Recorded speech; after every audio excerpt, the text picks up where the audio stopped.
Hello everyone, welcome to our channel. Telugu రాష్ట్రాలలో పెరిగినటువంటి ఉష్ణోగ్రతలు, కొన్ని జిల్లాల్లో మాత్రమే ఈ రోజు కురునున్నటువంటి వర్షాలు. వివరాల్లోకి వెళ్దాం. వాతావరణ పరిస్థితులు ఏంటో తెలుసుకుందాం. వాటన్నిటికంటే ముందు మీరు ఇంకా మన ఛానల్ కనుక సబ్స్క్రైబ్ చేయనట్లయితే ప్లీజ్ సబ్స్క్రైబ్ చేయండి.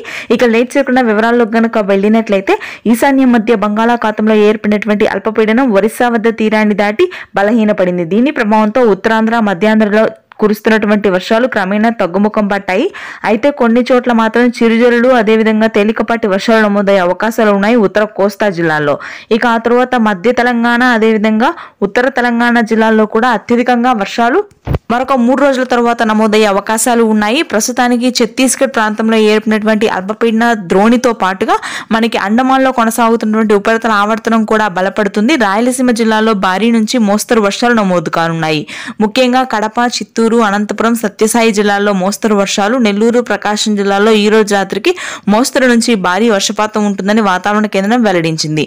ఇక ఆ తర్వాత హైదరాబాద్ పరిసర ప్రాంతాల్లో ఆకాశం మేఘావృతమై చల్లబడి వాతావరణం ఉంటుంది. మిగిలిన అన్ని ప్రాంతాల్లో కూడా పొడి వాతావరణం కొనసాగుతుంది. ఎటువంటి వర్షాలు నమోదు కావదు ఇవాళ రేపు తెలంగాణ జిల్లాలో. ఇది ప్రస్తుతానికి ఉన్న weather update. Thanks for watching this video. Please do subscribe.